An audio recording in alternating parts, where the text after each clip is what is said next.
To describe this story as horrifying would be an understatement. And if that sounds like a warning, then that's exactly what it's meant to be.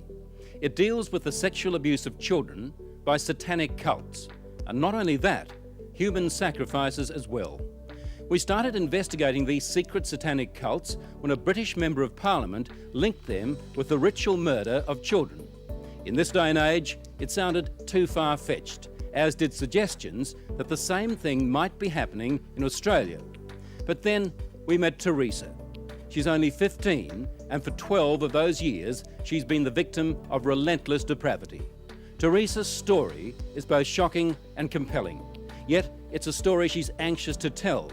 But again, we should warn you that parts of this report may be distressing. Friends of the family and strangers, and my family used to rape me. Make me abort the babies I had.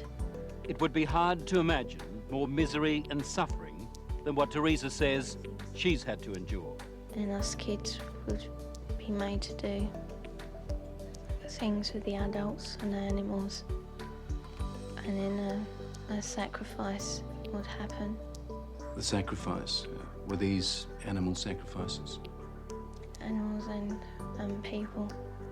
On what scale do you think this was happening? Enormous, far beyond what we've ever heard of here before. Teresa's mother, Bridget. You're talking about mass murder? Yes, on a scale that this country's never heard of before.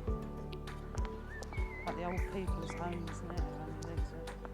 For the first time, Teresa is learning what it's like to live with love instead of fear. In this quiet English village, with the help of her mother, she's slowly repairing her broken life. Teresa is now 15, but at the age of 2, she was left in the care of this woman, the grandma she called Nan. And that, she says, is when her torment started. Who was the leader? Who was the boss of the gang, of the cult? At home it was my nan. Your Nan made you have sex with animals? Yeah. Like goats and donkeys. The story of Teresa is a story almost too horrible to recount. A case of child abuse that goes well beyond the kind of things we normally associate with the abuse of children. In 27 years of reporting, it has to be one of the most painful stories I have ever had to tell. How many men or how many people would have sex with you? What, at one time? Yes. About everyone who was there, which must have been about 20. You know, from 10 to 20 people. If it was a big ceremony, it used to be 30. What would your grandma be doing when these men were forcing themselves on you? Usually laughing or smiling or having sex with another man or other men. A chronicle of debauchery and depravity so horrific it's hard to believe. You have to ask yourself, could Teresa be just making it up? No. I know what's true and what's not. No, I know what I saw. Children don't make up elaborate lies that this would have to be if it was a lie, which I know it is not. It isn't. This couldn't be a terrible dream, a nightmare that you're reliving? No. It's no dream. It's a nightmare, but it's not one you can wake up from. It's there all the time. This really happened? You're quite sure of that? Yeah. The police don't think Teresa made up a story. Some of the cult members are to stand trial. 5 men have been charged with rape. As for Nan, the grandmother, she's 61 and lives in this council flat in South London. She's charged on 7 counts of aiding and abetting rape and 2 counts of performing abortions on Teresa. If you're finding this hard to believe, so did I at first. But then there are the medical reports, evidence of sustained sexual abuse.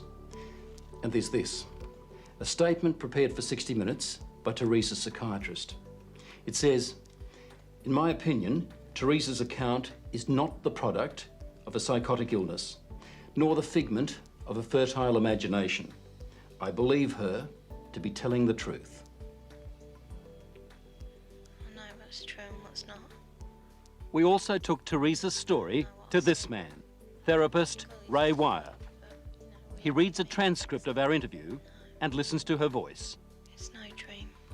Few people, if any, in Britain have counselled as many victims of satanic abuse or Satanists themselves as Ray Wire has. If there is an expert on satanic cults, it would have to be him. Do you believe Teresa's story? I believe Teresa's story. It's exactly the same story as I've heard from men who says they've done it. You've dealt with other cases like hers? Yes. 21 cases like hers, he says, in the past 2 years alone. Themes like they were put in boxes with spiders and worms, where they were trapped in fear, where there was a high use of excrement and urine, where there was talk of human sacrifice. Take just one of those rituals, putting children in boxes with spiders and worms. Now, listen to what Teresa told her mother. And they had a coffin-like box that children were put in with spiders and snakes and the lid shut and left in there. I would have come out deranged. I could not have coped with that mentally at all. You have evidence to back up stories like Teresa's, that this is Yes. really happening? Well, we have that age of child, 6, 5 and 4, giving information that ties up with Teresa. How do those children know? How do those children able to describe rituals, to talk about ceremonies, to talk about sacrificing animals? How do those children know? Nightmares, imagining it? You can't imagine those things at 3 and 4 years old, and you also don't have the evidence of anal sex abuse and oral sex abuse and all that other abuse that clearly those children have experienced and endured. During these ceremonies, was Satan, the devil, ever referred to? He was called Lucifer.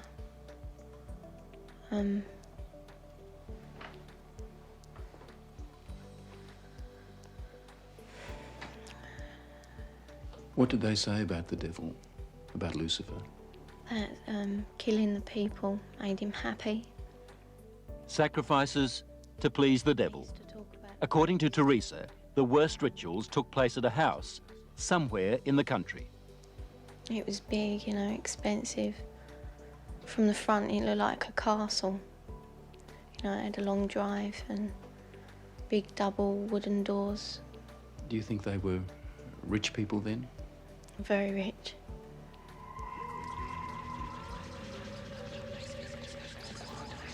Now, where was this big house somewhere in the country? Teresa says she can't take the police there because the Satanists made sure she'd never know how to find it. Teresa was always drugged, or on a couple of occasions she says she was knocked out, so that she never fully knew the route. There was a tramp who was brought in once, you know, and he was killed. He was cut from his throat down to his stomach, and they ate him, or bits of him. They killed a man at a ceremony Yeah, in front of you? yeah, in front of all of us.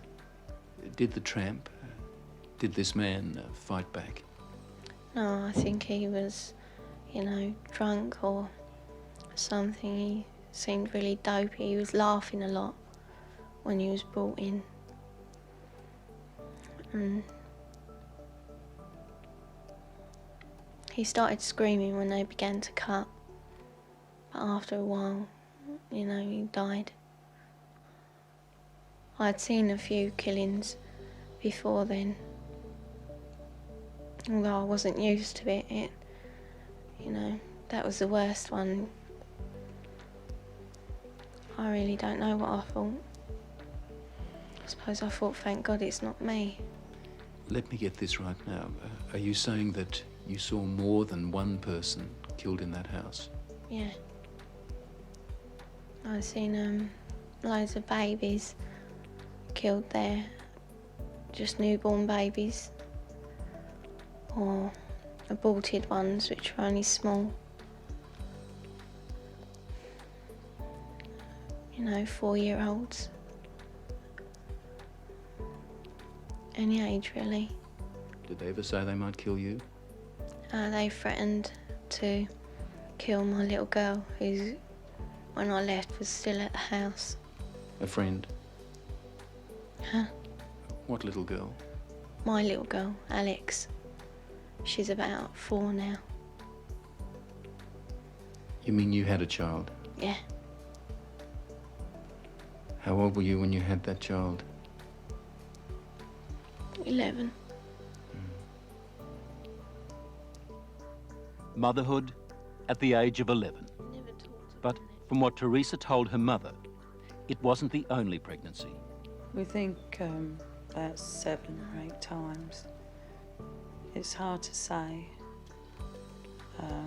It was constantly happening from the time she was capable of being pregnant. What happened to the pregnancies, to the babies? They were aborted by my nan or by one of the doctors at the house. There were doctors there at that house? Yeah, there was 2, I think. Yeah, and a nurse. What would happen to the fetuses, the unborn babies? They used to be taken away most of the time, and one time the baby was taken out of me and then killed in front of me because it was still alive. And then, what would happen? Well, after they killed it, they would eat it. But we were also made to eat it. You were made to eat your own fetus. Yeah. Who made you do this? My nan. You'd think the one person in the world you could leave a little girl with would be Grandma. Someone to give her love and protect her from harm. Yet, when Teresa was left to live with her grandmother, they might as well have handed her to the devil himself. Grandmothers, I mean, the vision it conjures up for you, a sweet old lady, grey hair, rosy cheeks, holding her arms out to love her grandchildren. And it was exactly the reverse. But why was Teresa living with Nan in the first place and not with her mother? When my first marriage broke up, I took the children with me and couldn't cope. So I gave them to their father, who in turn moved to his mother's. And To Nan's place? Yeah. And when he left the Nan's place, he left the children there. How do you feel now towards her grandma and the other people who did all those things to your daughter? They disgust me. They are the worst form of life this earth has had the misfortune to create. Vile. Did you ever try to run away? You must have been frightened. A couple of times I did, but my uncle, he caught me and brought me back. Going to the police? Did that occur to you? No. No. I thought it was normal, you know, even though I didn't like it. You know, I mean, you don't like to eat greens, but you know, somehow, you know, I thought it was just her being cruel to be kind or something like that. She said to me it was something that everybody did, she thought, you know, like you don't like going to school or the dentist, you don't like going to the black masses. It was never any different. I didn't have nothing to compare it to. All part of life, Teresa thought. Even a miscarriage one day at school. yeah, I asked the teacher if I could go to the toilet, and she allowed me out. I went into the toilet, and the baby was in my knickers. I thought it was dead, but it wasn't. It was still moving. And yet no one at school knew, No, saw anything. no.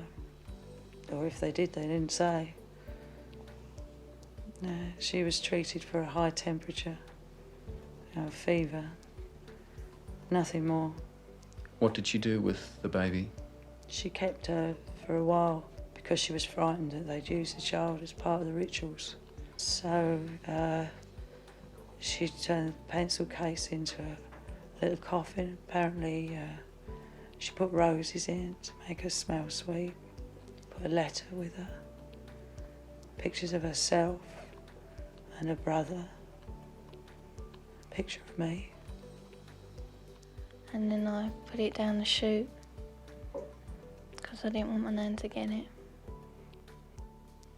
As we said earlier, the police have already charged some members of the cult, and we know they're also investigating Teresa's accounts of those ritual killings. If there were as many as she told us, then the Satanists had a problem. How did they get rid of the bodies? They had a tub, pretty big, I don't know. A very big tub, and they used to put the bodies and bones in there. And it used to go like, fizzy and that. And then there was nothing left. Well, there didn't seem to be, but when they cleared it out, there used to be a sludge at the bottom. Teresa's story, her account, doesn't really surprise you. It doesn't surprise me in the light of satanic abuse, no. Do you get frustrated with people who just won't accept that these things do happen? Yes, because I've worked with murderers in prisons for years. Not that long ago, a boy was found in a forest in southern England without a head. We have no doubts that men can do that. And yet when we start talking about men within Satanism who actually believe in evil and it's the right to express evil, we suddenly have a doubt. As I was leaving Teresa's place, she handed me this note. It's addressed to the film crew. She says, "Thanks for bothering to help kids like me. I hope it helps." On the other side, there's a poem Teresa made up while she was staying at Nan's place. She calls it Nothing Left. Nothing left. I would scream, but there is no voice left. I would cry, but there are no tears left. I'd fight, but there is no strength left. That was just part of our investigation of Satanism in Britain. We're also gathering evidence about the activities of such cults here in Australia. Hello, I'm Liam Bartlett. Thanks for watching. To keep up with the latest from 60 Minutes Australia, make sure you subscribe to our channel. You can also download the 9Now app for full episodes and other exclusive 60 Minutes content.